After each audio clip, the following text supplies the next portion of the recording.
ဖေဖေမေမေတို့အနေနဲ့ကိုကလေးကိုလူအမျိုးမျိုးနဲ့လိုက်လျောညီတွေပြုမှုပြောဆိုတတ်စေခြင်းနဲ့မိသားစုကပဲဖြစ်ဖြစ်ဒစိမ့်ကပဲဖြစ်ဖြစ်သူတို့လေးတွေအပေါ်ပြုမှုလာတဲ့ဘလို့အပြုမှုတွေကလက်ခံတဲ့နဲ့ဘလို့အပြုမှုတွေကိုတော့လက်မခံသင့်မှုညှင်းပယ်တဲ့နေဆိုတာတွေကိုသိစေခြင်းနဲ့ပြီးတော့လိမ္မာပါနဲ့တဲ့ကိုယ်အမှုရာလိမ္မာပါနဲ့တဲ့နှုတ်ထွက်စကားရှိစေခြင်းနဲ့ဆိုလို့ရှိရင်ဒီဆက်ဝိုင်း activity လေးကိုငယ်ငယ်ကလေးကစတင်လှုပ်ဆောင်ပေးနိုင်ပါတယ်ဒီ activity လေးကအသက်3နှစ်ကနေ73နှစ်အရွယ်တွေအတွက်သင်တော်ပါတယ်ဒီစဝိုင်းလေးကကိုယ့်ကလေးရဲ့ဘဝထဲမှာပါဝင်နေတဲ့လူမျိုးမျိုးအကြောင်းဖြစ်ပါတယ်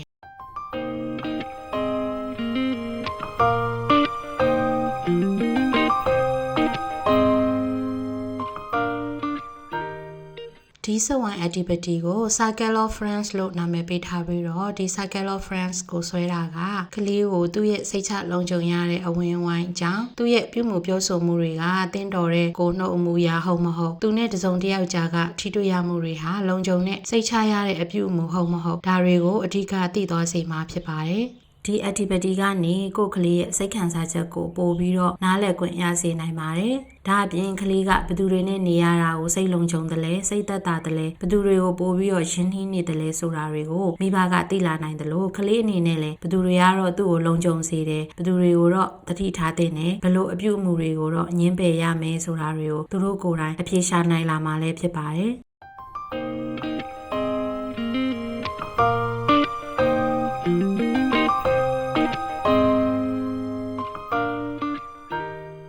ဒီ activity လေးအတွက်လိုအပ်တာတွေကစာရွက်အကြီးကြီးခဲတံဒါမှမဟုတ်ဘောပင်ပဲလိုပါတယ်တကယ်လို့အဆင်ပြေလွယ်ကူမယ်ဆိုရင်တော့ကလေးရဲ့ဓာတ်ပုံမိသားစုဝင်နဲ့တငယ်ချင်းတွေရဲ့ဓာတ်ပုံတွေရှိရင်သုံးနိုင်ပါတယ်မရှိရင်လည်းကိစ္စမရှိပါဘူးနော်စဝိုင်းကိုဆွဲတဲ့အခါမှာအတွင်းကျဆုံးစဝိုင်းလေးထဲမှာတော့ကလေးရဲ့ပုံကိုကတ်ရမှာဖြစ်ပါတယ်သူ့ပုံသူဆွဲလို့လည်းရပါတယ်ဘေးနားမှာနောက်ထပ်စဝိုင်းကြီးထပ်ဆွဲပြီးတော့ဖေဖေမေမေတို့လိုအရင်နှီးဆုံးလူတွေကိုထည့်ရမှာဖြစ်ပါတယ်ဖေဖေမေမေတို့ရဲ့နာမည်ကိုရေးတာဒါမှမဟုတ်ဓာတ်ပုံကတ်တာဒါမှမဟုတ်ပုံဆွဲတာစသဖြင့်ကလေးကြိုက်နှက်သက်တယ်လို့ထည့်နိုင်ပါတယ်ဒီဆက်ဝိုင်းပြီးလို့ရှိရင်နောက်ထပ်ဆက်ဝိုင်းကြီးထပ်ဆွဲပြီးတော့ဖေဖေမေမေတို့လောက်မရင်းနှီးပေမဲ့အရင်နှီးဆုံးသူတွေထဲမှာပါတဲ့လူတွေဥပမာမောင်နှမဝမ်းခွဲဦးလေးအတော်စတာတွေကိုထည့်နိုင်ပါတယ်ဒီဆက်ဝိုင်းထဲမှာဘယ်သူတွေပါသိနေဆိုတာကိုကလေးကသူ့ဘာသာသူစဉ်းစားပြီးထည့်ရမှာဖြစ်ပါတယ်နောက်ထပ်ဆက်ဝိုင်းတစ်ခုမှာတော့သူတို့နဲ့တိပေမဲ့အရင်နှီးဆုံးနဲ့မပါတဲ့သူတွေဥပမာအတန်းပေါ်တွေအားကစားအသင်းတွေကတငယ်ချင်းတွေတငယ်ချင်းမိသားစုတွေစတာတွေကိုဒီ circle ထဲမှာထည့်နိုင်ပါတယ်ဒါပေမဲ့ဘယ်သူတွေကိုထည့်ရမယ်ဆိုတာကိုတော့သူတို့ကိုယ်တိုင်ပဲရွေးခိုင်းရမှာဖြစ်ပါတယ်နောက်ဆက်ဝိုင်းတစ်ခုမှာတော့ professional ကိုထည့်ရမှာပါကလေးနဲ့ထိတွေ့ဆက်ဆံနေရတဲ့နယ်ပယ်ကလူတွေဥပမာဆရာဝန်ကျောင်းဆရာဆရာမ driver စတာတွေဖြစ်ပါတယ်အပြင်ဆုံး circle မှာတော့ဒဇိန်းတွေကိုထည့်ရမှာဖြစ်ပါတယ်ကလေးနဲ့လုံးဝမရင်းနှီးတဲ့ဒဇိန်းတွေဖြစ်ပါတယ်ဒီ activity နဲ့ပတ်သက်ပြီးတော့ကလေးကငယ်သေးတယ်3နှစ်အရွယ်လောက်ပဲရှိသေးတယ်ဆိုလို့ရှိရင်ကိုက circle ထဲမှာဘယ်နေရာမှာတော့ဘယ်သူတွေကိုထည့်သင့်နေဆိုတာကိုအကြံပေးရမှာပါသူတို့အနေနဲ့ဒါကိုအကုန်စဉ်းစားတတ်အောင်မှမဟုတ်ပါဘူးဒါပေမဲ့ကလေးရဲ့ခံစားချက်ကိုတော့မဖြစ်မနေမေးဖို့လိုပါတယ်သူ့အနေနဲ့ဘယ်သူနဲ့နေရတာပျော်လဲမပျော်ဘူးလဲဘယ်သူနဲ့ဆိုရင်စိတ်သက်သောသက်သာဖြစ်တယ်လဲဘယ်သူကိုဆိုရင်ကြောက်ရွံ့မိတယ်လဲစသဖြင့်ကလေးရဲ့ feeling ကိုမေးဖို့လိုပါတယ်ဟိုဦးကိုထဲလိုက်လေဒီအန်တီကိုထဲလိုက်လေစသဖြင့်တစုံတစ်ယောက်ကိုတိတိကျကျညွှန်းဆိုနေတာမျိုးတော့ရှောင်ရပါမယ်ဒီလိုလုပ်လို့ရှိရင်ကလေးကသူ့ရဲ့ feeling ကိုသတိမပြုမိတော့ဘဲနဲ့ကိုပြောတဲ့လူတွေကိုပဲထဲမိနေပါလိမ့်မယ်ကလေးကပုံကြီးတွေမဆွဲနိုင်သေးဘူးဆိုလို့ရှိရင်ခဲတံမကင်နိုင်သေးဘူးဆိုလို့ရှိရင်တော့ကိုကစာကလေးတွေကိုကူပြီးတော့ဆွဲပေးရမှာဖြစ်ပါတယ်နော်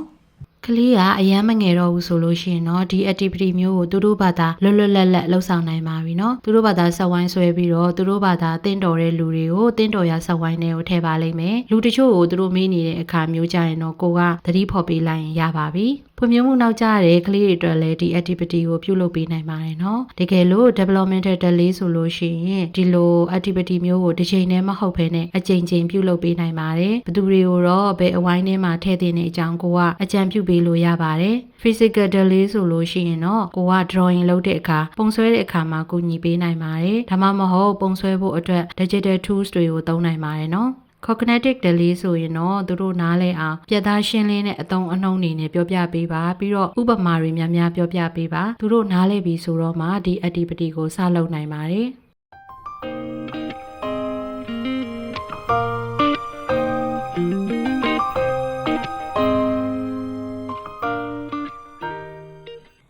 ဝိုင်းထဲကလူတွေအကြောင်းဒီလိုမေးခွန်းလေးတွေမေးရပါမယ်နော်